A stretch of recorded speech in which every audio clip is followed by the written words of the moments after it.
Temple. हरे कृष्णा सभी को, सभी का स्वागत है, बहुत बहुत स्वागत है। आज हम 12वां अध्याय देखने वाले हैं। तो ये 12वां अध्याय जो है वो भक्ति योग प्रधान अध्यायों का आखिरी अध्याय है। ठीक है। वैसे तो पूरी भगवत गीता में भगवान ने भक्ति योग को सर्वश्रेष्ठ बताया ही है, किंतु जो खास करके भक्ति योग प्रधान जो अध्याय थे 7 से 12 तक, तो आज ये हमारा आखिरी अध्याय होगा भक्ति योग प्रधान अध्यायों में से। इसमें भगवान और डीप में बताएंगे कि क्या भक्ति की प्रोसेस है, कौन से लेवल की भक्ति होती है। ये हम इसमें देखने वाले हैं। पिछले अध्याय में 11वें अध्याय में हमने क्या देखा था?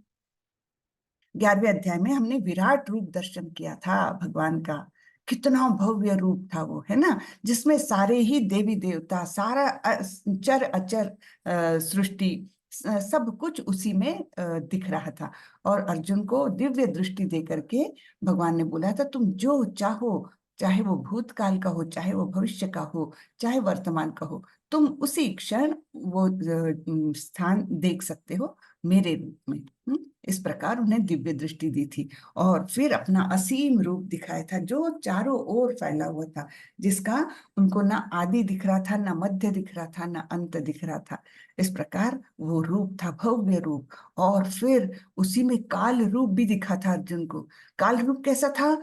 ऐसा लग रहा था जैसे कुछ सारे ही योद्धा, कौरवों के पक्ष के सारे ही योद्धा और पांडवों के पक्ष के भी मोस्टली सारे ही योद्धा, ऐसे केवल ये 5 पांडव छोड़ करके सारे ही योद्धा जैसे उसमें खींचे जा रहे थे।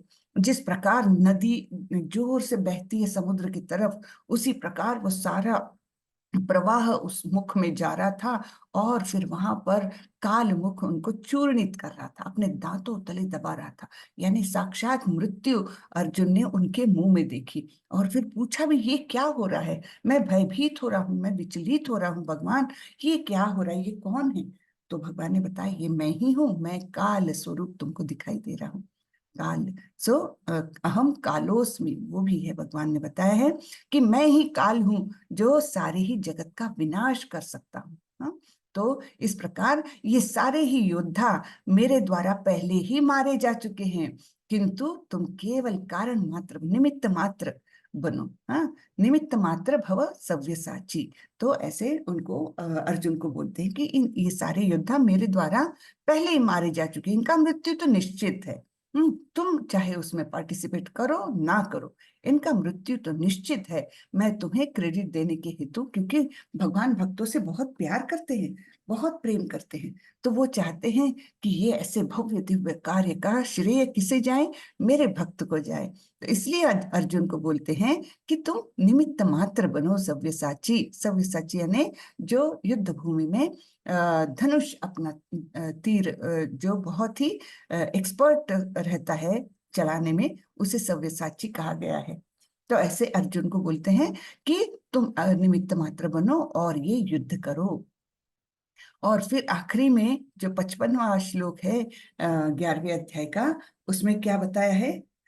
हाँ, मत कर्म कृन् मत परमो मद्भावा संग वर्जितः निर्वैर सर्वभूतेषु मद्भक्ति लभते पराम। है ना, ये एक सूत्र दिया है भगवान ने, जैसे फॉर्मूला दिया है कि मेरी भक्ति को तुम किस प्रकार प्राप्त कर सकते हो। निर्वैर सर्वभूतेषु, सभी प्राणी मात्रों से तुमको मैत्री भाव रखना है। मर मत कर्म कृत मन मत परमो, है ना। तो मेरे लिए काम करो। हाँ, और मुझे ही परम ईश्वर मान करके मेरी पूजा करो। इस प्रकार भगवान ने ये फॉर्मूला बताया है। और फिर बताया कि इस प्रकार करने से तुम निश्चित मुझे प्राप्त करोगे। तो यहाँ पर हमारा 11वां अध्याय खत्म हुआ था। अब 12वां अध्याय जो पूर्णतः भक्ति योग पर ही है, इसका नाम ही है भक्ति योग। हाँ, तो हम देखते हैं यहाँ पर भगवान क्या बोलने वाले हैं। तो मैं पहले मंगलाचरण कर लेती हूँ, उसके बाद हम ये अध्याय चालू करेंगे। ओम नमो भगवते वासुदेवाय। ओम नमो भगवते वासुदेवाय। ओम नमो भगवते वासुदेवाय। ओम अज्ञानतिमिरान्धस्य ज्ञानाञ्जनशलाकया चक्षुरुन्मीलितं येन तस्मै श्रीगुरवे नमः। श्रीचैतन्यमनोभीष्टं स्थापितं येन भूतले स्वयं रूपः कदा मह्यं ददाति स्वपदान्तिकं। वन्देऽहं श्रीगुरो श्रीयुतपदकमलं श्रीगुरुन् वैष्णवांश्च श्रीरूपं साग्रजातं सहगण रघुनाथान्वितं तं सजीवं साद्वैतं सावधूतं परिजनसहितं कृष्णचैतन्यदेवं श्रीराधाकृष्णपादान् सहगण ललिता श्रीविशाखान्वितांश्च। हे कृष्ण करुणा सिन्धु दीनबन्धु जगत्पते गोपेश गोपिका कान्त राधा कान्त नमोस्तुते। तप्त कांचन गौरांगी राधे वृंदावनेश्वरी वृषभानुसुते देवी प्रणमामि हरिप्रिये। नमो विष्णुपदाय कृष्णपृष्ठाय भूतले श्रीमते भक्ति वेदांत स्वामी इति नामिने। नमस्ते सारस्वती देवी गौरवाणी प्रचारिणे निर्विशेषाय शून्यवादी पाश्चात्य देशतारिणी। जय श्री कृष्ण चैतन्य प्रभो नित्यानंदा श्री अद्वैत गदाधर श्रीवासादि गौर भक्त वृंदा। हरे कृष्णा कृष्ण कृष्ण हरे हरे हरे रामा राम राम हरे हरे हरे कृष्णा कृष्ण कृष्ण हरे हरे हरे रामा राम राम हरे हरे। हरे कृष्णा सभी को। हरे कृष्णा। तो चलिए हम 12वां अध्याय शुरू करते हैं जिसका नाम है भक्ति योग। तो ये हमारा जो भक्ति योग का सेक्शन है 7 से लेकर 12 तक, उसमें से ये आखिरी अध्याय है हमारा। तो इसमें अर्जुन पूछ रहे हैं, पहले ही शुरुआत में प्रश्न पूछ रहे हैं। अर्जुन उवाच एवं सतत युक्ता ये भक्तास्त्वां पर्युपासते ये चाप्यक्षरमव्यक्तम् तेषां के योग वित्तमः। अर्जुन ने क्या पूछा? अर्जुन ने पूछा जो आपकी दिव्य सेवा में सदैव तत्पर रहते हैं या जो अव्यक्त निर्विशेष ब्रह्म की पूजा करते हैं, इन दोनों में से किसे अधिक पूर्ण यानी सिद्ध माना जाए? हाँ? तो ये 2 मार्ग हैं अध्यात्म में। ये 2 मार्ग होते हैं जिसमें एक मार्ग से तो सगुण रूप की पूजा होती है, साकार रूप की पूजा होती है, जैसे हम लोग कर रहे हैं, है ना। हमारे मंदिरों में अच्छा अर्च विग्रह होते, बड़े सुंदर अर्च विग्रह होते हैं। घर में भी हम अर्च विग्रह रखते हैं, है ना, कृष्ण की मूर्ति रखते हैं और फिर उसकी पूजा करते हैं हम, और उसी का ध्यान भी करते हैं। जब हम ध्यान में जाते हैं तब हम किसका ध्यान करते हैं? सगुण साकार सुंदर से श्याम सुंदर ऐसे हमारे कृष्ण का ध्यान करते हैं, है ना। उनकी ही पूजा करते हैं, उनकी ही उपासना करते हैं। लेकिन दूसरा जो मार्ग है वो किसका है? वो निर्विशेषवादी कहलाते हैं। वो बोलते हैं कि भगवान का कोई आकार नहीं है, भगवान का कोई रूप नहीं, कोई रंग नहीं है, वो तो एक प्रकाश के समान है। तो वे किसका ध्यान करते हैं? वो प्रकाशमय बिंदु का ध्यान करते हैं, जिसे हम ब्रह्म ज्योति कहते हैं। ये ब्रह्म ज्योति भी, ये प्रकाश कहाँ से आता है? ये भगवान के शरीर से निकला हुआ ये है, प्रकाश है, शरीर से निकला हुआ प्रकाश, जिस पर ये लोग ध्यान केंद्रित करते हैं और फिर उसी में विलीन होने की इच्छा रखते हैं। तो इस प्रकार वो ब्रह्म ज्योति में विलीन हो जाते हैं। लेकिन भक्त ऐसा नहीं चाहता। भक्त सगुण साकार सुंदर हमारे श्याम सुंदर भगवान की पूजा करते हैं, उन्हीं का ध्यान करते हैं, उन्हीं के लिए सारा कार्य करते हैं, सारे हमारी क्रियाएं जो है समर्पित उन्हीं को करते हैं।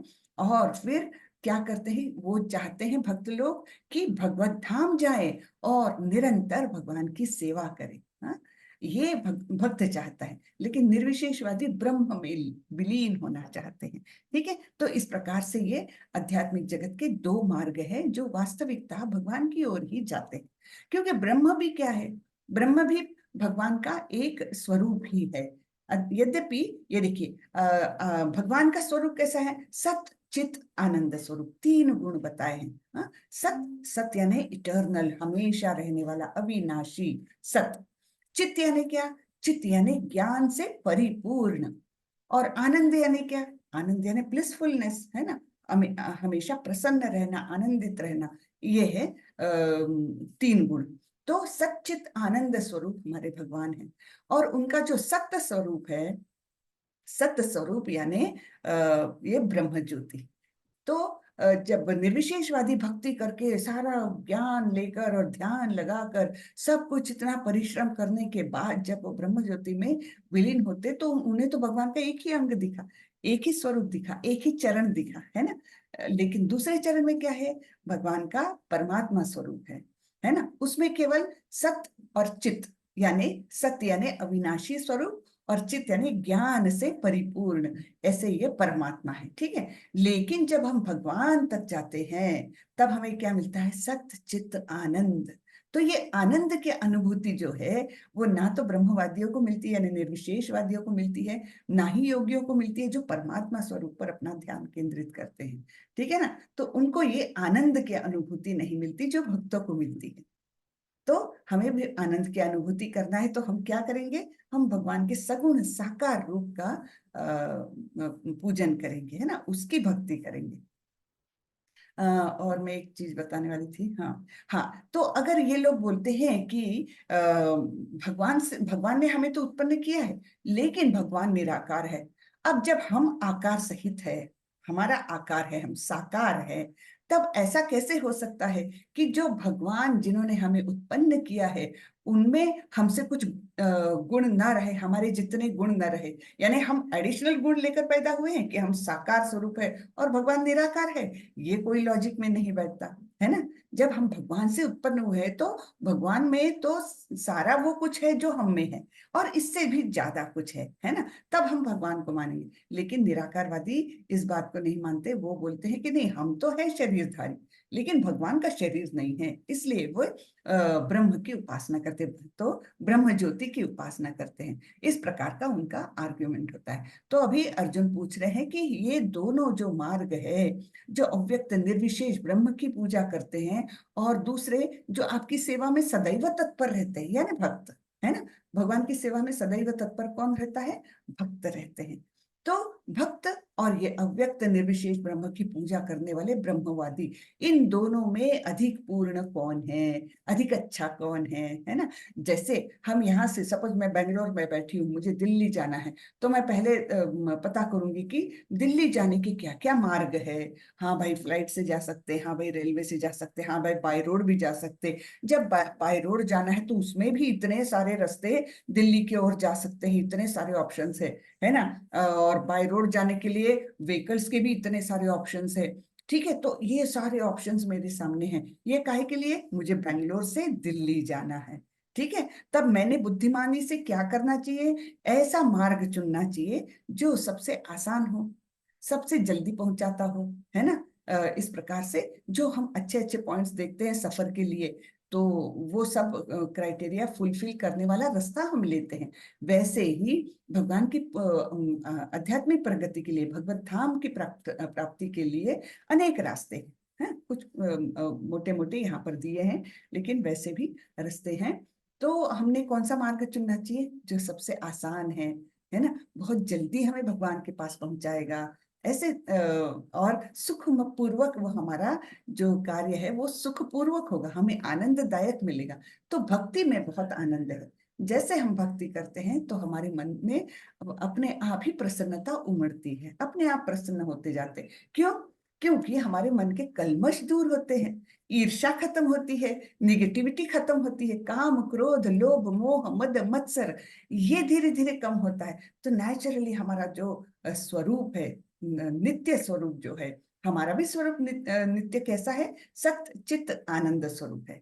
तो जैसे जैसे ये कल्मश निकलते जाएंगे, तो वैसे वैसे हमारा भी जो सच्चित आनंद स्वरूप है वो धीरे धीरे धीरे बाहर आने लगेगा और हम अपने आप ही प्रसन्न रहने लग जाएंगे, है ना।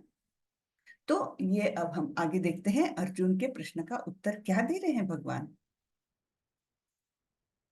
श्री भगवानुवाच मय्यावेश्य मनो ये माम नित्ययुक्ता उपासते श्रद्धया परयोपेतास ते मे युक्ततमा मतः।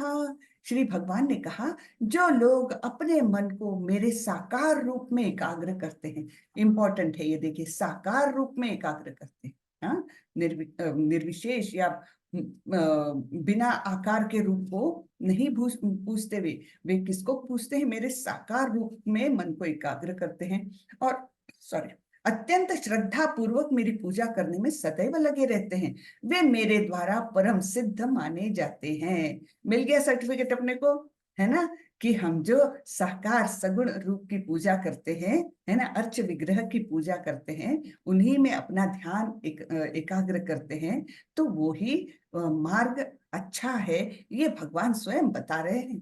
ठीक है। तो इस प्रकार अर्जुन के प्रश्न का उत्तर देते हुए कृष्ण स्पष्ट कहते हैं कि जो व्यक्ति उनके साकार रूप में अपने मन को एकाग्र करता है और जो अत्यंत श्रद्धा तथा निष्ठा पूर्वक उनको पूछता है, उसे योग में परम सिद्ध मानना चाहिए। और आगे देखते हैं। अब यहाँ पर भगवान बताते हैं दूसरे मार्ग में क्या होता है, निर्विशेषवादियों का कैसा है रास्ता, वो भी बता रहे हैं। ये त्वक्षरम निर्देशम अव्यक्तम पर्युपासते सर्वत्र गम चिन्त्यञ्च कूटस्थम अचलम ध्रुवम सन्नियमेन्द्रिय ग्रामम सर्वत्र समबुद्धयः ते प्राप्नुवन्ति मामेव सर्वभूत हिते रतः। तो यहाँ पर भगवान बोल रहे हैं, लेकिन जो लोग अपनी इंद्रियों को वश में करके तथा सबों के प्रति समभाव रखकर परम सत्य की निराकार कल्पना के अंतर्गत उस अव्यक्त की पूरी तरह से पूजा करते हैं, जो इंद्रियों की अनुभूति के परे है, सर्वव्यापी है, अकल्पनीय है, अपरिवर्तनीय है, अचल तथा ध्रुव है, वे समस्त लोगों के कल्याण में संलग्न रहकर अंततः मुझे प्राप्त करते हैं।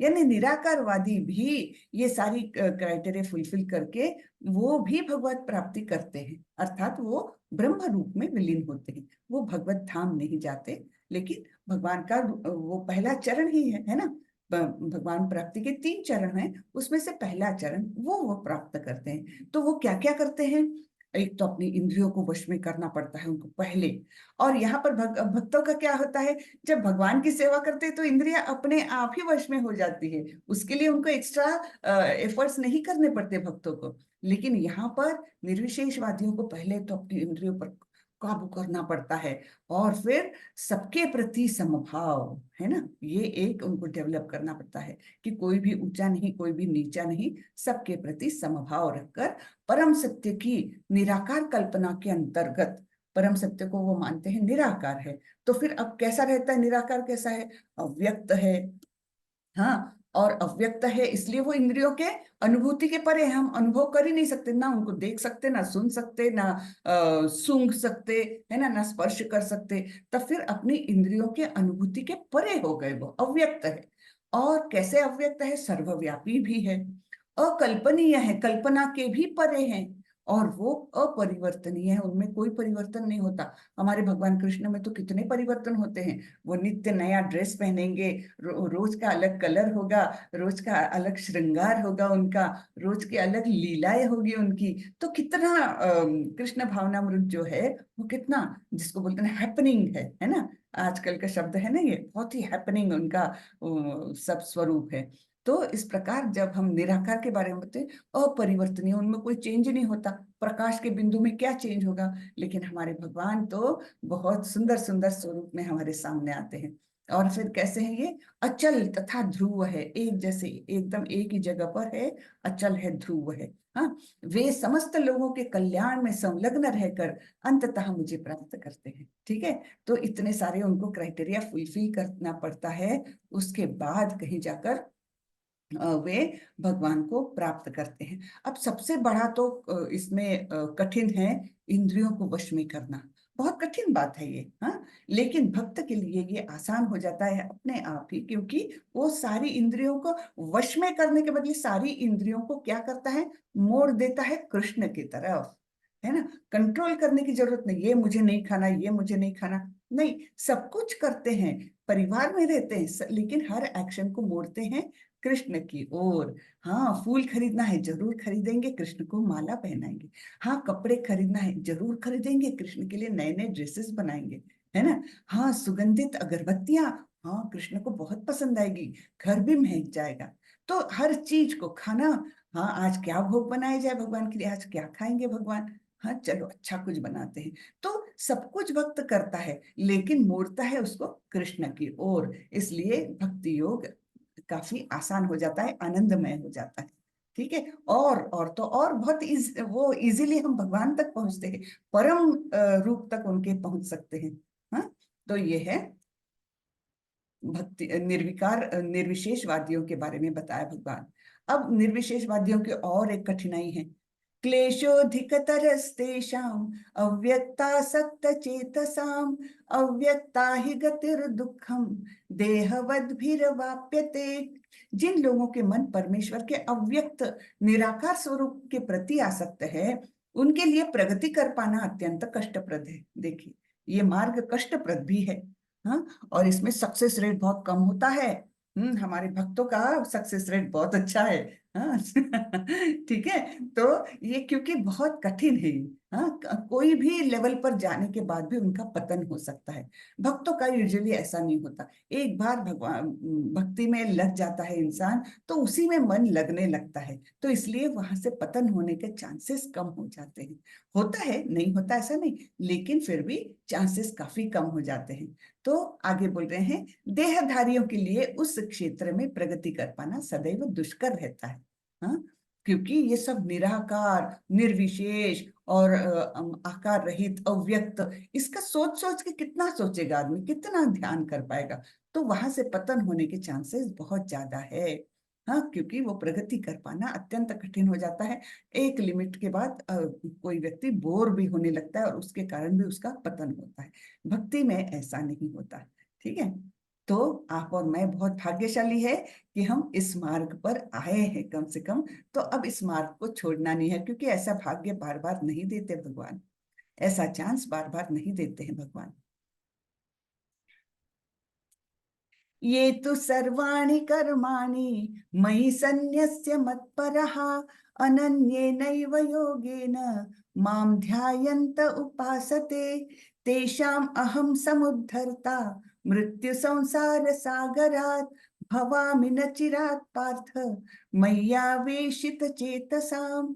जो अपने सारे कार्यों को मुझ में अर्पित करके तथा अविचलित भाव से मेरी भक्ति करते हुए मेरी पूजा करते हैं और अपने चित्तों को मुझ पर स्थिर करके निरंतर मेरा ध्यान करते हैं, उनके लिए हे पार्थ, मैं जन्म मृत्यु के सागर से शीघ्र उद्धार करने वाला हूँ। तो यानी जन्म मृत्यु का सागर कैसा है, ऐसा भव्य सागर है ये भव सागर, कि जहां सब लोग हम लोग गोते मार रहे हैं और शक्ति हमारी धीरे धीरे धीरे क्षीण होती है। हाँ, यद्यपि हम यानी वो भ्रम के कारण, माया के कारण हम सोचते हैं कि हम बड़े सुख में हैं, हाँ, इतने बड़े घर में रहता हूँ और इतना अच्छा खाना खाता हूँ। ये सारा माया का मोह जाल है, जिसके कारण हम भ्रमित होते हैं। वास्तविक रूप क्या है भवसागर का, यहाँ हम गोते खा रहे हैं, हाँ, और बड़े कष्टप्रद हमारा जर्नी है, क्योंकि इस भौतिक जगत की वास्तविक समस्याएं कौन सी है, जन्म मृत्यु जरा, सॉरी सॉरी,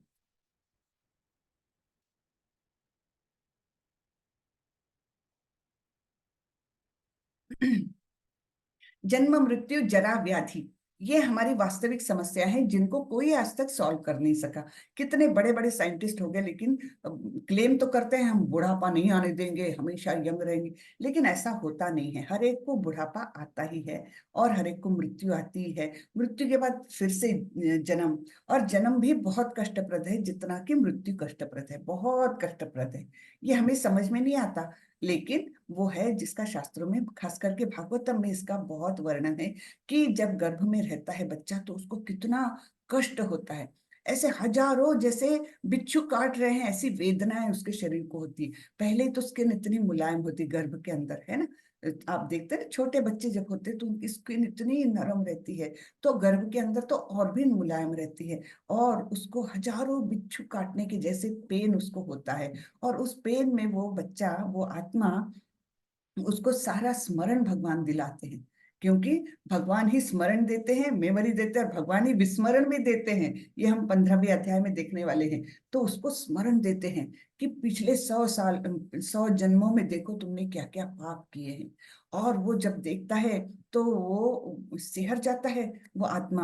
और वो बोलती है कि मैं इस बार, अगर मैं भौतिक जगत में जा तो रहा हूँ, लेकिन मैं इस बार माया को अपने ऊपर हावी नहीं होने दूंगा। मैं केवल भक्ति करूंगा और अपना जीवन यहाँ से, भौतिक जगत से खत्म करूंगा, मैं भगवत धाम जाऊंगा। इस प्रकार वो आत्मा बहुत कष्टों में रहकर आर्तता से ये सोचती रहती है कि इस बार बस लास्ट लास्ट जन्म है अब मेरा ये धरती पर, इसके बाद मैं यहाँ पर नहीं आऊंगा।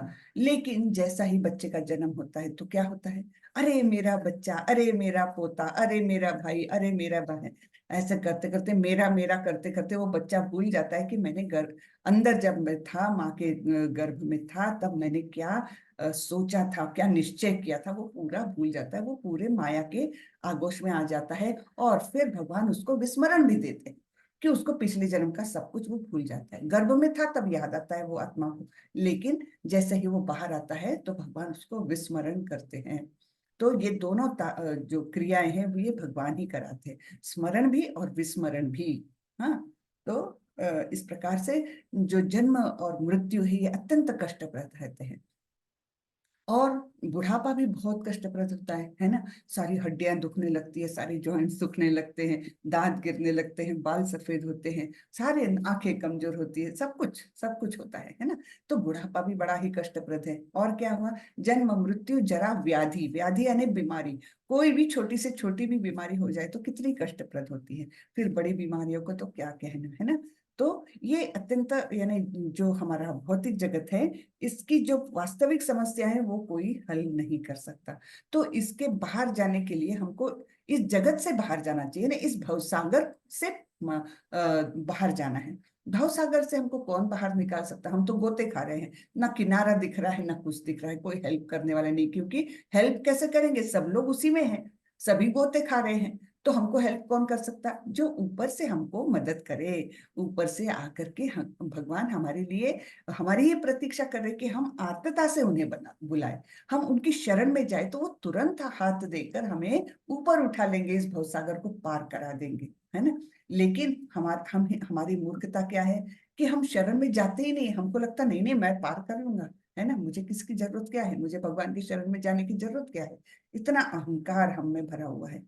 तो इसलिए भगवान बोलते हैं कि इस प्रकार जो भक्ति के कार्य में लिप्त रहता है वो ही केवल शरण जा सकता है। और ऐसे व्यक्ति को भगवान क्या करते हैं, मैं जन्म मृत्यु के सागर से शीघ्र उद्धार करने वाला हूँ, है ना।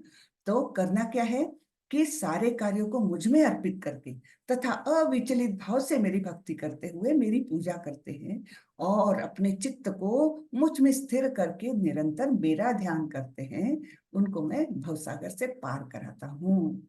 तो इतना बड़ा आश्वासन मिला है ना। तो सिर्फ करना क्या है, बस ये चीजें करनी है, भक्ति करनी है हमें, तो हमको भवसागर से पार करा देंगे भगवान।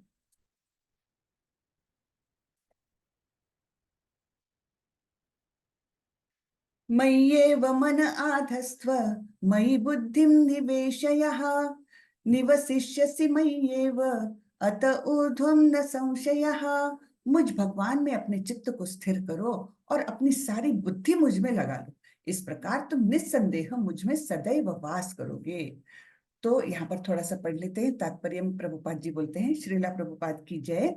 जो भगवान कृष्ण की भक्ति में रत रहता है उसका परमेश्वर के साथ प्रत्यक्ष संबंध होता है, प्रत्यक्ष डायरेक्ट हमारा लिंक है भगवान के साथ। हाँ, अतएव इसमें किसी प्रकार का संदेह नहीं कि प्रारंभ से ही उसकी स्थिति दिव्य होती है।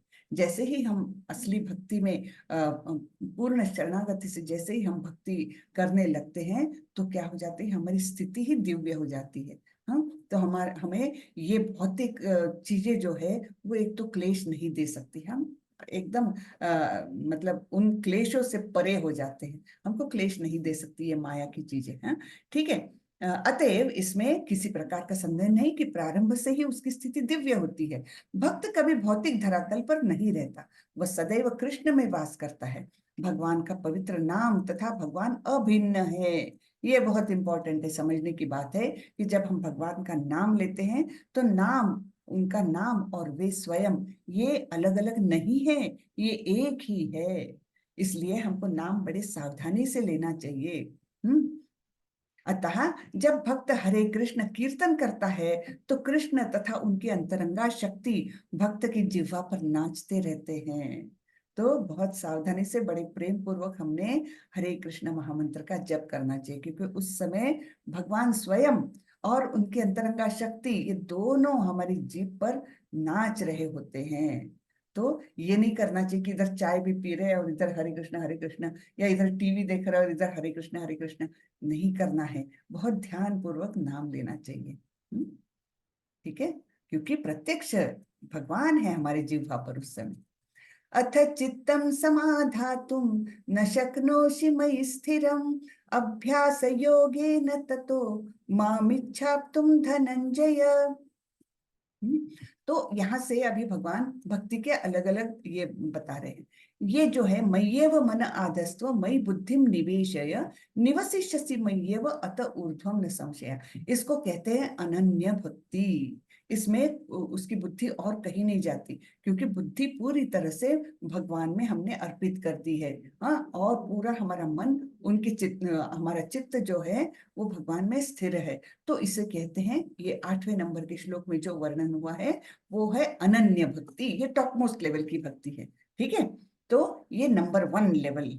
अभी उसके बाद भगवान बोलते हैं, अच्छा इतना तुमको नहीं पॉसिबल, कोई बात नहीं। अथ चित्तम समाधातुम न शक्नोषि मयि स्थिरम अभ्यास योगेन ततो मामिच्छाप्तुम धनंजय। हाँ, ठीक है, तुम अनन्य भक्ति नहीं कर पा रहे, कोई बात नहीं, तो ये करो। क्या करना है? अभ्यास योगेन ततो मामिच्छाप्तुम धनंजय। है ना, तुमको शक्य नहीं है, तुमको पॉसिबल नहीं है तुम्हारा चित्त मुझ में लगाने के लिए, क्योंकि हर कोई तो इतना एक्सपर्ट नहीं होता ना, इतना भक्ति में इतना आगे नहीं बढ़ सकता।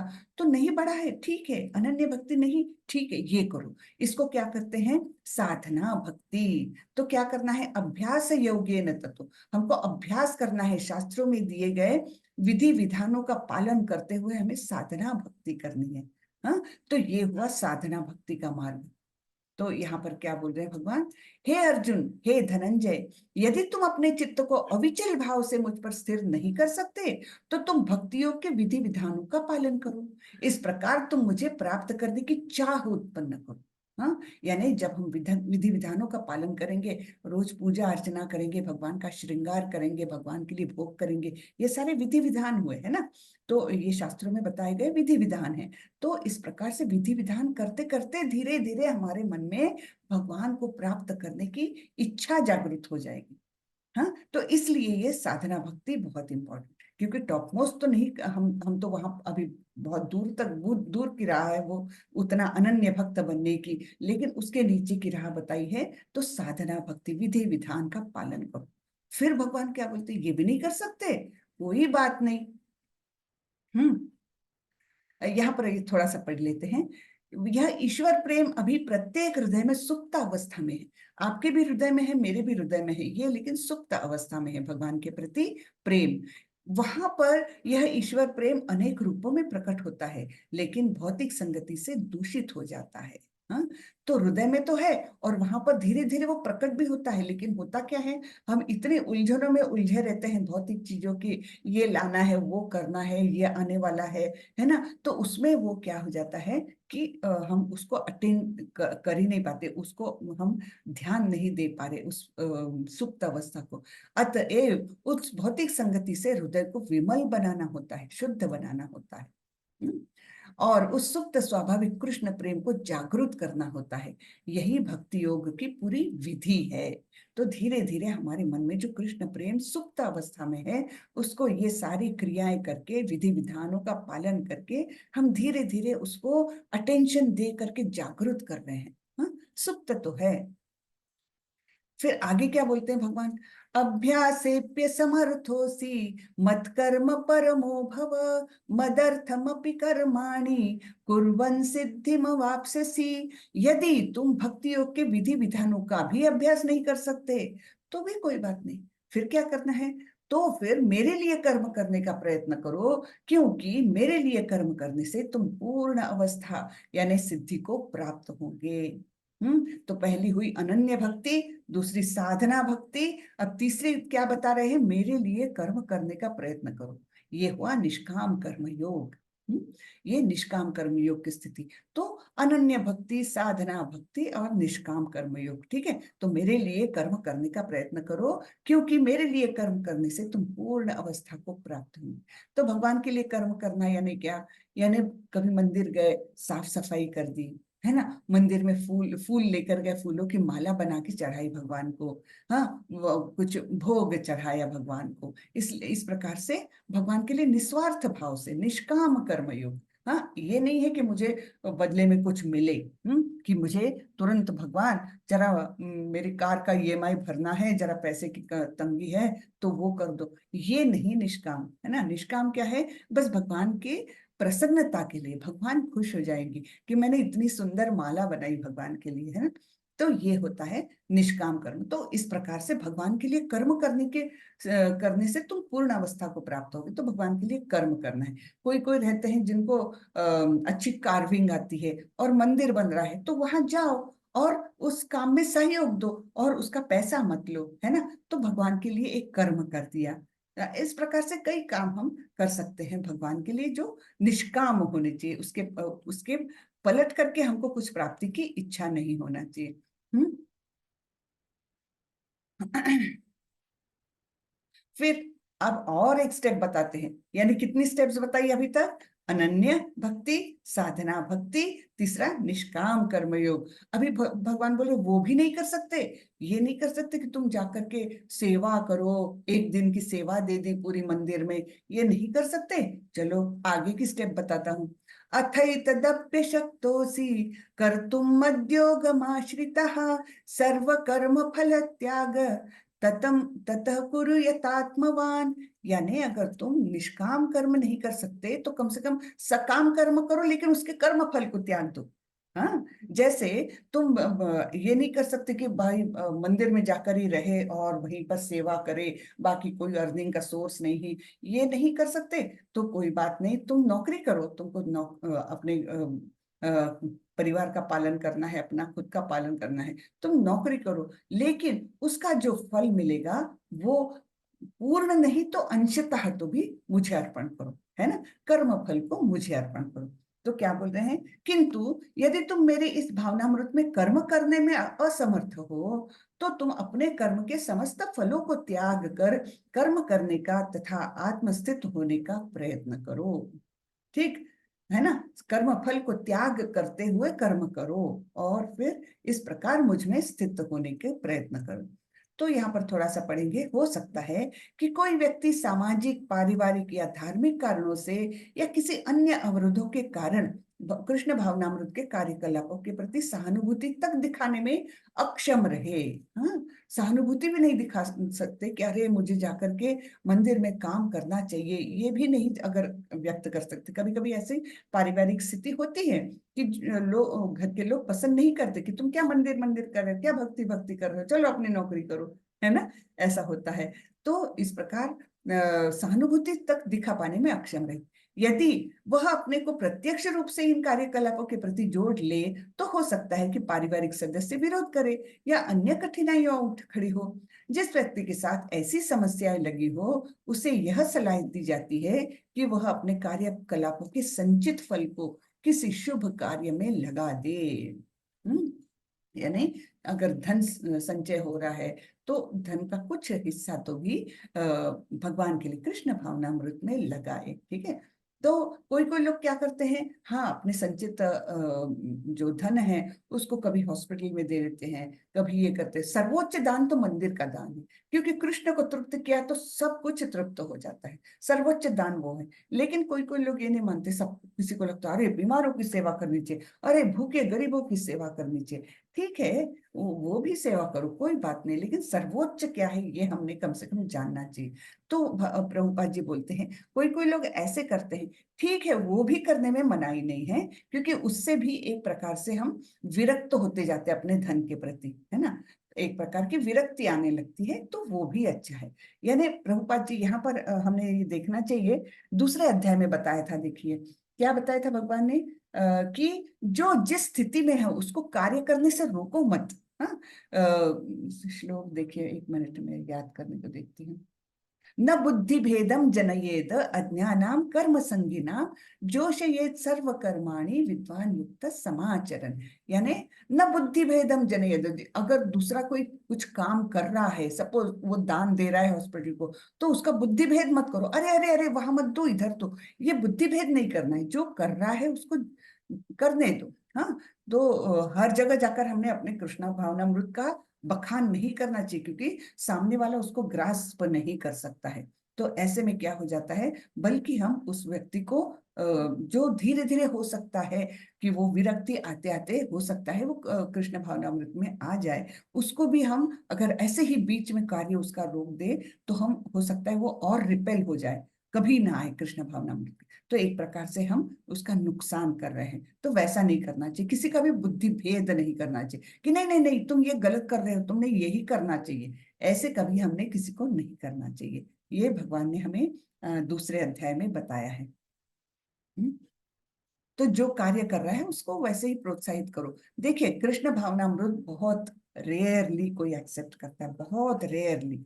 बाकी लोग तो भौतिक जगत में ही रहेंगे, मतलब हम लोग भी है ही उसी में। लेकिन एक बात बता रहे हैं कि सबको इसमें रुचि नहीं आ सकती। और 18वें अध्याय में भगवान ने ये बताया है कि ये जो मेरा तुम्हारे साथ जो पवित्र संवाद हुआ है, यानी भगवत गीता, इसका ज्ञान जो दूसरों में बांटता है वो महान पुण्यवान होता है, और उसको मैं बहुत मतलब उसको प्यार करता हूँ, है ना। ऐसे भगवान ने बोला है कि वो मेरे लिए बहुत प्रिय है। लेकिन हमारा ये जो भगवत गीता का ज्ञान है वो ऐसे व्यक्ति को नहीं देना चाहिए जिसको मेरे लिए कोई श्रद्धा नहीं, जो मेरे से ईर्ष्या करता है ना। ऐसे व्यक्ति को बिल्कुल ये ज्ञान देना नहीं चाहिए। तो ये भी कंडीशन है, ठीक है। तो अब जो ऑनलाइन हो रहा है तो हम तो ये जान नहीं सकते कि ये वाकई भक्ति में आएगा या नहीं आएगा, या कोई ईर्ष्या करता है या कोई पाप बुद्धि से यहाँ बैठा है, ये तो हम कर नहीं सकते। लेकिन वो सब छोड़ करके हमारे प्रभु जी ने ये कार्य चालू किया है, तो हम उसमें सहयोग देने की कोशिश करते हैं।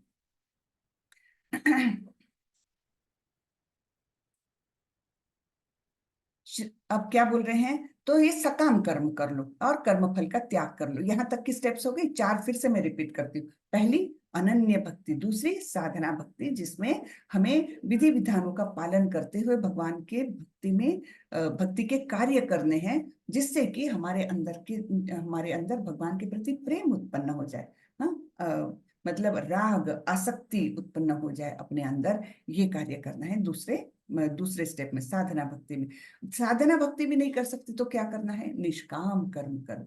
निष्काम कर्म यानी भगवान के लिए कुछ ऐसा काम करो कि भगवान उससे प्रसन्न हो जाए। तो इस प्रकार के अनेक कार्य होते हैं, वो करे तो निष्काम कर्म योग हो गया। फिर अगर निष्काम कर्म योग भी नहीं कर सकते तो क्या करो, सकाम कर्म करो, लेकिन उसके कर्म फल को अंशतः ही सही, लेकिन मुझ में अर्पण करो। तो धीरे धीरे तुम्हें विरक्ति आने लग जाएगी। तो इस प्रकार स्टेप्स बताइए, और भी आगे के बता रहे हैं क्या है। श्रेयो हि ज्ञानमभ्यासात् ज्ञानाध्यानम विशिष्यते ध्यानात् कर्म फल त्यागस त्यागात् शांतिरनंतरम। तो अब ये और उल्टा यहाँ पर देखिए, कर्म फल त्याग, तो कर्म फल त्याग किस स्टेज तक हमने देख लिया है। हाँ, तो इससे क्या है विशिष्यते, इससे नीचे का क्या है, ध्यान। ध्यान कर लो, ध्यान नहीं कर सकते तो श्रेयो ही ज्ञानम अभ्यासात् ज्ञानात् ध्यानम विशिष्यते, है ना। फिर ध्यान भी नहीं कर सकते तो ज्ञान का अनुशीलन करो, कुछ भगवान के बारे में पढ़ो, कुछ ज्ञान हासिल करो। इस प्रकार यानी वो हुआ सकाम कर्म हो गया, उसके बाद ध्यान, उसके बाद ज्ञान, ऐसे इतनी सारी स्टेप्स भगवान ने बताई कि तुम इन मार्गों का अवलंबन करके मुझ तक आ सकते हो। तो यहाँ भगवान बता रहे हैं यदि तुम यह अभ्यास नहीं कर सकते तो ज्ञान के अनुशीलन में लग जाओ, लेकिन ज्ञान से श्रेष्ठ ध्यान है और ध्यान से भी श्रेष्ठ है कर्म फलों का परित्याग, क्योंकि ऐसे त्याग से मनुष्य को मन शांति प्राप्त हो सकती है। तो ये सीक्वेंस आप देखेंगे तो फिर से बताती हूँ, अनन्य भक्ति, साधना भक्ति, निष्काम कर्म योग, फिर सकाम कर्म, सकाम कर्म के बाद ध्यान, ध्यान के बाद ज्ञान। हाँ, तो इस प्रकार ये इतनी स्टेप्स भगवान ने बताई है कि इनका अवलंबन करके तुम मुझ तक आ सकते हो। हम्म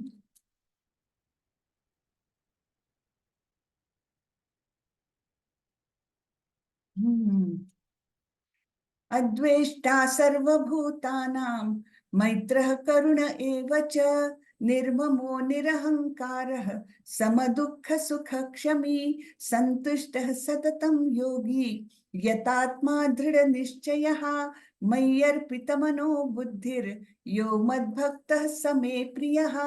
तो ये श्लोकों से अब भगवान अपने भक्त के गुण बता रहे हैं कि कैसे कैसे गुण होते हैं मेरे भक्तों में, और ऐसे गुण वाले भक्त मुझे कितने प्रिय है। समय मद्भक्ता समय प्रिया। हाँ, ऐसे गुण वाले व्यक्ति जो है, वो भक्त जो है, वो मुझे अत्यंत प्रिय है। ये इसको बोलते हैं प्रियाष्टक। ठीक है, 13 से लेकर 20वें श्लोक तक ये प्रियाष्टक बोलते कि इसमें भगवान ने उन गुणों का वर्णन किया है जिन गुणों के कारण वो भक्त भगवान को अत्यंत प्रिय हो जाता है। तो यहाँ पर क्या बताया है, जो किसी से द्वेष नहीं करता लेकिन सभी जीवों का दयालु मित्र है, जो अपने को स्वामी नहीं मानता और मिथ्या अहंकार से मुक्त है, जो सुख दुख में समभाव रखता है, सहिष्णु है, सदैव आत्मतुष्ट रहता है, आत्म संयमी है, तथा जो निश्चय के साथ मुझ में मन तथा बुद्धि को स्थिर करके भक्ति में लगा रहता है, ऐसा भक्त मुझे अत्यंत प्रिय है। हम्म तो हमें भी भगवान के अगर प्रिय बनना है तो ऐसी क्वालिटीज हमको अपनानी पड़ेगी, ऐसी क्वालिटीज अपने को डेवलप करनी पड़ेगी। किसी से द्वेष नहीं करना, सभी का दयालु मित्र होना। हाँ, और अपने आप को स्वामी नहीं मानता कि मैं इस घर का स्वामी हूँ, मेरे लिए सब लोग काम करे, ऐसा नहीं। कहीं का भी हम कहीं के स्वामी नहीं है, स्वामी तो केवल वो ही है, भोक्तारम यज्ञ तपसाम सर्वलोक महेश्वरम, है ना। सर्व सभी लोगों के महेश्वर है वो, यानी स्वामी है। हाँ, तो जो अपने को स्वामी नहीं मानता और मिथ्या अहंकार से मुक्त है, कोई भी झूठा अहंकार नहीं कि ये मेरा, ये मैंने किया, मैं बहुत बुद्धिमान, मैं बहुत अच्छा, है ना, ये सब झूठे अहंकार से वो मुक्त है। जो सुख दुख में समभाव रहता है, सहिष्णु है, सदैव आत्मतुष्ट रहता है, आत्म संयमी है, तथा जो निश्चय के साथ मुझ में मन तथा बुद्धि को स्थिर करके भक्ति में लगा रहता है, ऐसा भक्त मुझे अत्यंत प्रिय है। इस प्रकार यहाँ पर प्रियाष्टक चालू होता है। अभी पूरे श्लोक ऐसे ही है जिसमें भगवान ने क्वालिटीज बताई है भक्त की। यस्मान्नो द्विजते लोको लोकान्नो द्विजते च यः, हर्षामर्ष भयोद्वेगैर् मुक्तो यः स च मे प्रियः।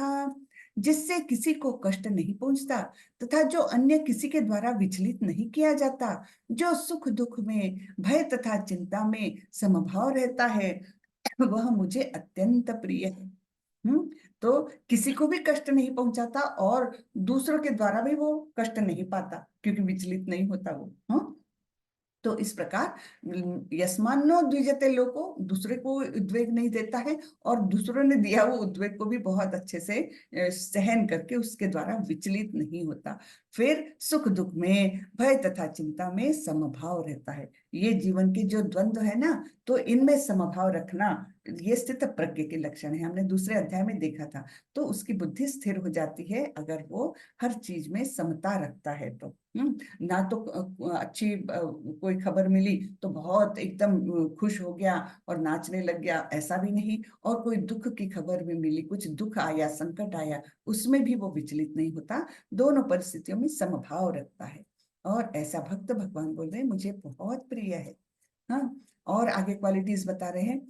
अनपेक्ष शुचिर्दक्ष उदासीनो गतव्यथः सर्वारंभ परित्यागी यो मद्भक्तः स मे प्रियः।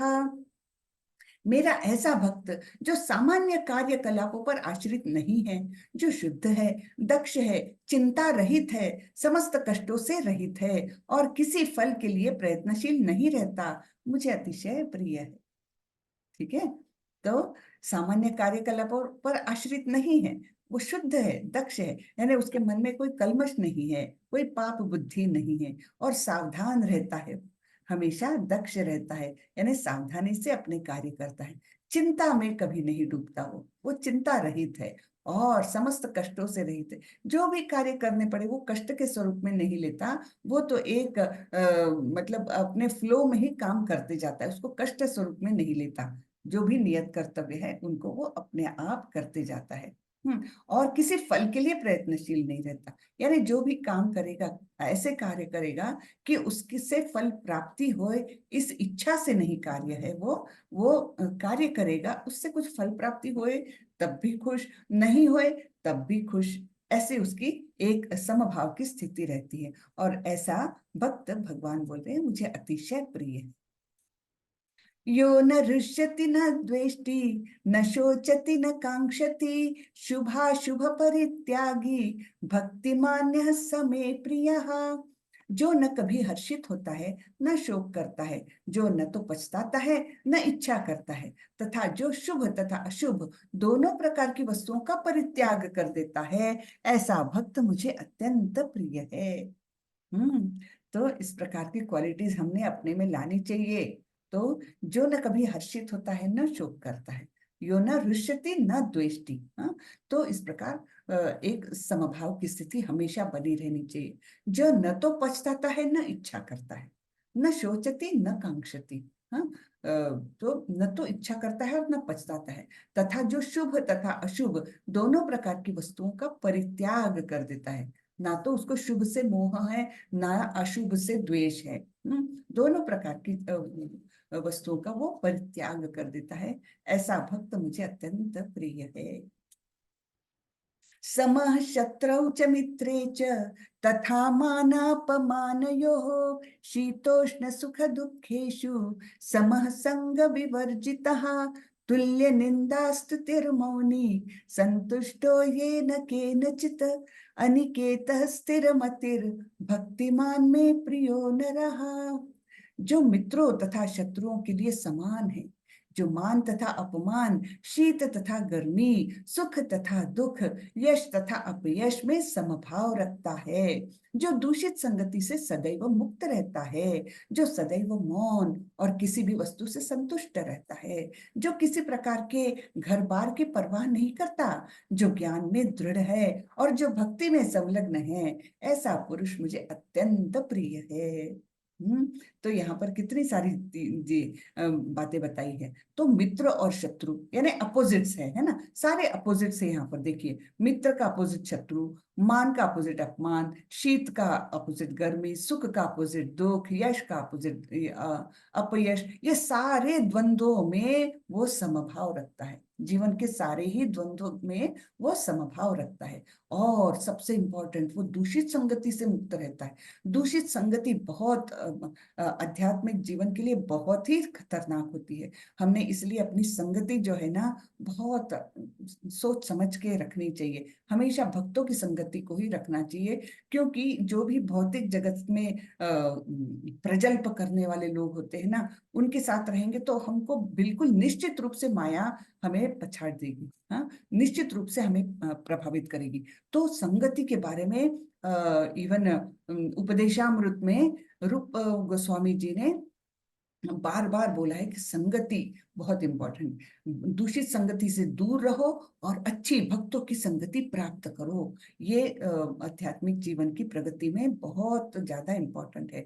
तो इसलिए हम लोग जो भक्ति शास्त्री तक जो पढ़े, तो आप लोग जैसे लेवल 2 में है, लेवल 3 में जाएंगे तो आप लोगों को भक्ति वृक्ष के ग्रुप्स बनाने को बोला जाएगा कि 6 7 8 लोगों के क्लोज ग्रुप्स बनाइए और आपके ही टीम में से।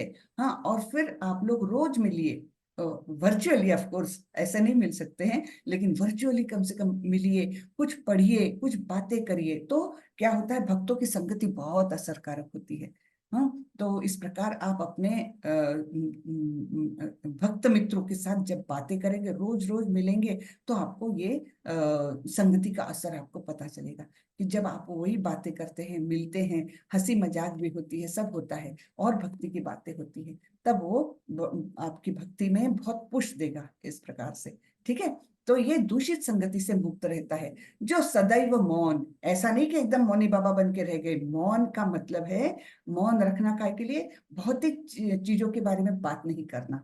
हाँ, कम से कम बात करना। हाँ, कोई भक्त मित्र बन जाए तब तो खुल के बातें होती है, लेकिन भौतिक लोगों से जो आपके अड़ोस पड़ोस के मित्र है, तो उनसे गप्पे लड़ाना, इनसे भक्त बिल्कुल दूर रहता है।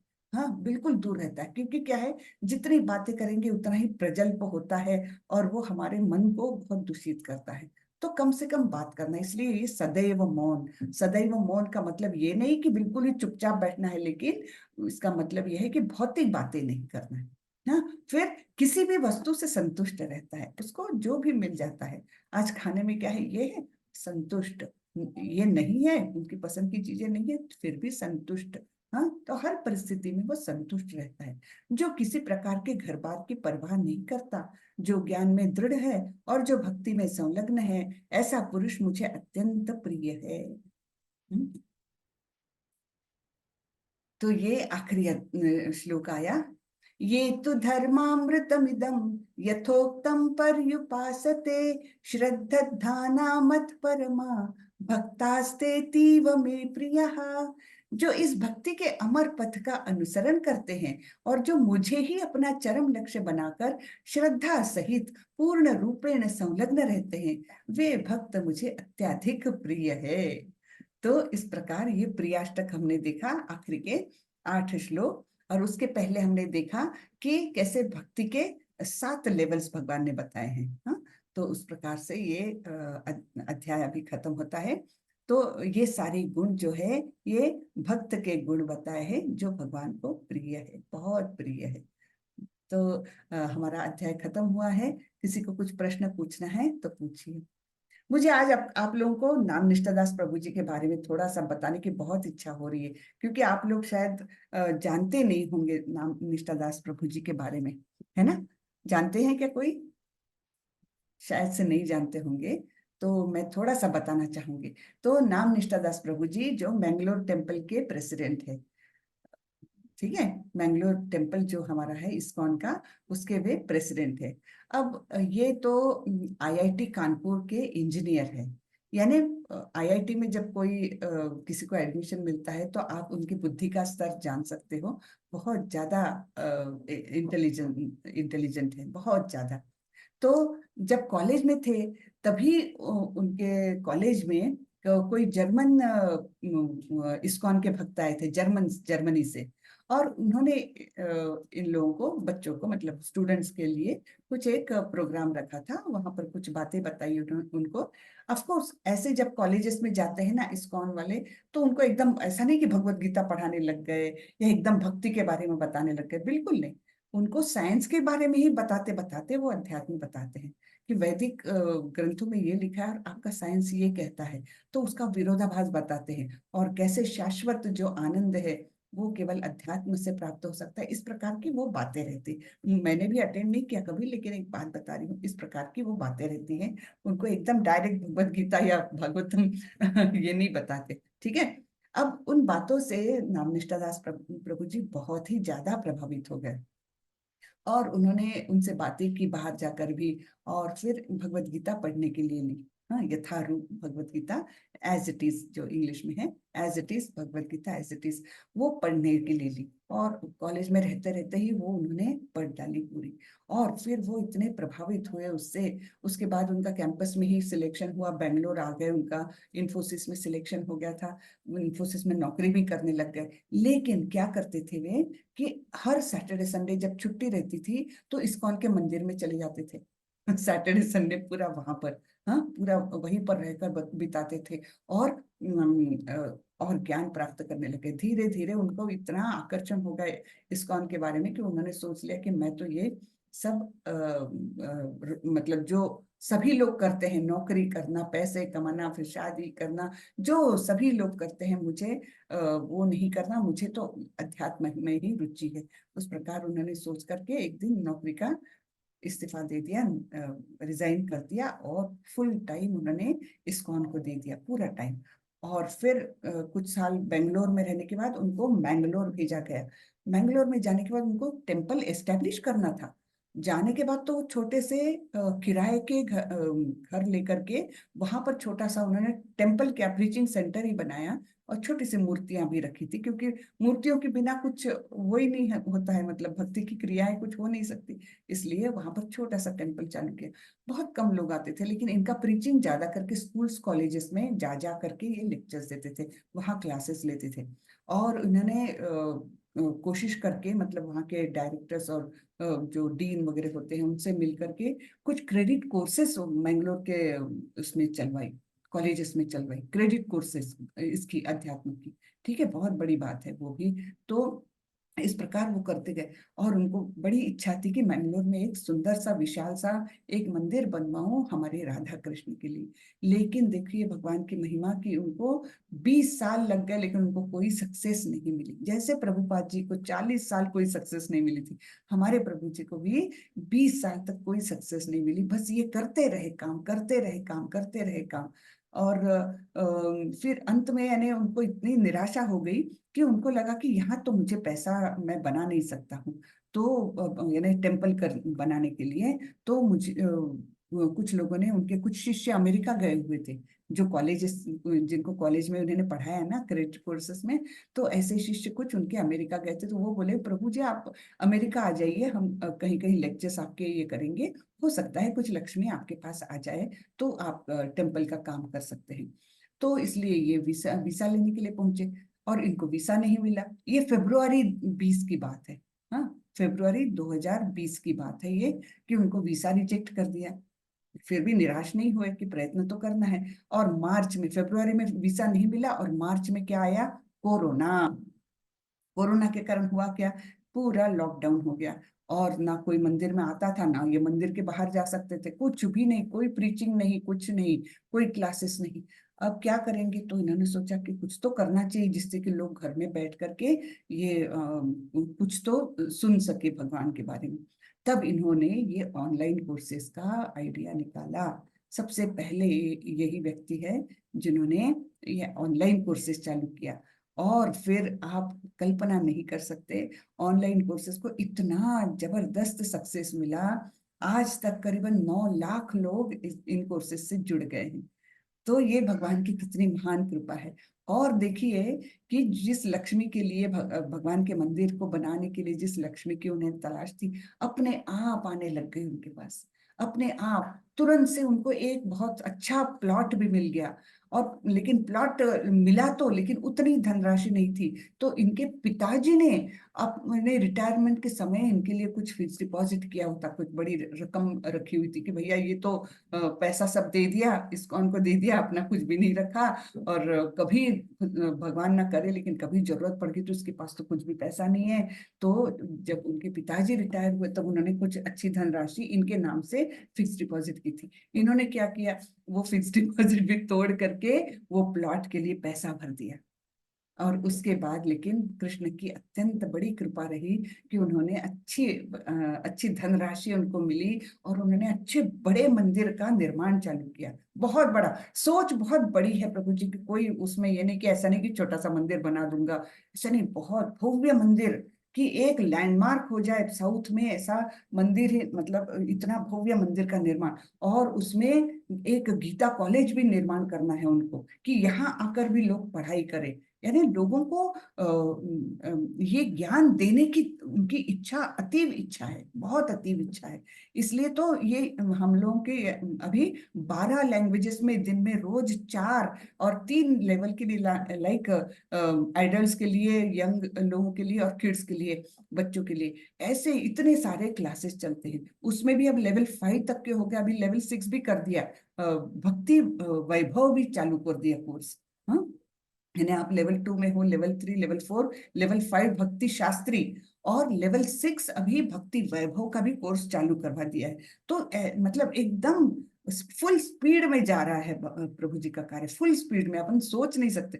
मैं तो कोरोना के समय से प्रभु जी से जुड़ी हूँ, और मैं सोच नहीं सकती कि इतने लोग जुड़ गए हैं, इतने क्लासेस चल रही है, बाप रे। और कितने लोग काम कर रहे हैं ये सब क्लासेस करने के लिए। कम से कम 2-3 हजार लोग काम कर रहे हैं, मतलब वो स्वेच्छा से। हाँ, कुछ लोग पढ़ाते हैं, कुछ लोग एडमिन्स है, कुछ लोग रिसाइटेशन करते हैं, कुछ ट्रांसलेशन करते हैं, कुछ सॉफ्टवेयर का देखते हैं, कुछ नए एडमिशन्स के लिए ओवर द फोन उनकी समस्याएं हल करते हैं। कितने कितने काम चल रहे हैं। हाँ, तो ये सब लोग जो जुड़े हैं सब, मतलब नाम निष्ठा दास प्रभु जी की ऊपर श्रद्धा है, इसलिए हम लोग जुड़े हैं। तो इस प्रकार का ये भव्य कार्य हो रहा है। और अब मंदिर का तो बिल्कुल लास्ट स्टेज है, सिर्फ वो बचा है जो उनको हॉस्टल बनाना है, जहाँ पर कोई भी जाकर के रह सके, और वो भगवत गीता के लेक्चर्स के लिए कुछ हॉल्स वगैरह बना रहे, बड़े भव्य रूप में कर रहे हैं काम। वो अंतिम चरण में है अभी का। तो आप सोचिए कैसा एक व्यक्ति अपनी सोच से कितना बड़ा काम कर रहे हैं। 8-9 लाख लोगों तक भगवत गीता का ज्ञान पहुंचाना कोई छोटा मोटा काम नहीं है ना? सोच सकते हैं ना आप लोग, 8-9 लाख लोग, अरे बाप रे। और केवल भारत के नहीं, कई विदेशों के लोग हैं, क्योंकि वो बड़ा कन्वीनियंट पड़ता है ऑनलाइन ये करना। नहीं तो कहाँ कौन मिले, कहाँ मंदिर में जाकर के ये सब पढ़े, है ना? तो इस प्रकार जस्ट ये आप लोगों को बताना था। अभी हमारा मंदिर एकदम अंतिम चरण में है, इसका उद्घाटन होना है अभी, अगस्त में एक्सपेक्टेड है फुल हो जाने का। ठीक है, चलिए, हरे कृष्णा। तो हाँ, तो इसमें ये कार्य तो होना ही है। जैसे भगवान ने बोला कि इन योद्धाओं को तो मैंने पहले ही मार दिया, तुम निमित्त मात्र बनो, कुछ उस वो करो। वैसे ही ये मंदिर बनना तो तय है, अभी बिल्कुल तय है। हाँ, हमको थोड़ा सा अपना कंट्रीब्यूशन देकर, थोड़ा सा अपने को भी अच्छा लगे, ये हम कर सकते हैं। मंदिर बनना तो तय है, वो किसी के मदद के बिना अब रुकने वाला नहीं है। लेकिन अगर हम अपने धन को पवित्र करना चाहते हैं, अपने ही मेंटालिटी को पवित्र करना चाहते हैं, तो हमने योगदान देना चाहिए, है ना? चलिए, हरे कृष्णा। अंजना माता जी, आपको कुछ पूछना है? हरे कृष्णा माता जी, दंडवत प्रणाम। दंडवत प्रणाम माता जी, बोलिए। माता जी, मेरी आपसे विनती है कि जो ये ब्रह्म संहिता का पीडीएफ है, ये हमें मिल सकता है? क्योंकि जरूर माता जी मिल मैंने एक हाँ जी, एक ऑनलाइन मैंने डाउनलोड किया है, पर वो मुझे समझ ही नहीं आता उस मतलब वो किसी यथारूप नहीं है, वो कोई और है। तो वो समझना मुश्किल है, क्योंकि ऑफ़िस में जैसे मैं कभी फ्री टाइम में बैठी होती हूँ, तो मन करता है कहीं इधर-उधर जाकर। अरे, म्यूट हो गया आप म्यूट हो गए माता जी। तो हाँ, फिर मैं चाहती हूँ कि यही वाला मिले, तो मैं यही पढ़ के थोड़ा-सा मतलब। अच्छा। एक्चुअली जो ब्रह्म संहिता जो बुक निकली है ना, उसमें बहुत सारे श्लोक है, लेकिन हम जो रिसाइट करते हैं वो लिमिटेड है, वहां वहां से है। हम ईश्वर है परम कृष्ण, वहां से हम चालू करते हैं। हाँ, ब्रह्म संहिता का जो जी। रिसाइटेशन आप यूट्यूब पर भी देख सकते हैं, आपको रिसाइटेशन भी अच्छा मिल जाएगा, वहीं पर लिरिक्स भी मिल जाएंगे आपको। यूट्यूब पर देखिए आप। जी माताजी, पर मैं ये जो तात्पर्य है ना, अभी जैसे अभी हम ये नहीं कर पा रहे हैं। अभी तो हम वो बस थोड़ा-सा उसका शब्दार्थ और वो पढ़ते हैं कि उसका क्या मतलब हुआ। फिर ये जो आगे तात्पर्य बहुत लंबा, मैं ये पढ़ना चाहती थी, अच्छा, पूरा डिटेल में, कि कैसे मतलब हमें करना है, कैसे हमें आगे बढ़ना है। तो माताजी मैं चाह रही थी कि ये वाला पीडीएफ मुझे मिल जाता तो। ठीक है माता जी, मैं कोशिश करती हूँ। मेरे पास था तो, लेकिन मेरा जरा संकलन करने का वो ना कहीं तो भी फाइल्स हो जाती है और मुझे ही नहीं मिलती है। ठीक है, मैं कोशिश करती हूँ, मैं जैसे ही मिलता है तो आपको इसमें दे दूंगी, ग्रुप में डाल दूंगी। जी माता जी, ठीक है। बहुत-बहुत धन्यवाद। हरे कृष्ण हरे माता जी, कृष्ण, हरे हरे कृष्ण। कृष्ण जी। और किसी को कुछ पूछना है? हरे कृष्णा। किसी को कोई आज के इसमें डाउट, आज के चैप्टर में? नहीं, एकदम क्लियर, वेरी गुड। चलिए तो फिर, वाञ्छाकल्पतरुभ्यश्च कृपा सिन्धुभ्यैव च पतितानां पावनेभ्यो वैष्णवेभ्यो नमो नमः। अनंत कोटि वैष्णव वृंद की जय, श्रीला प्रभुपाद की जय। हरे कृष्ण।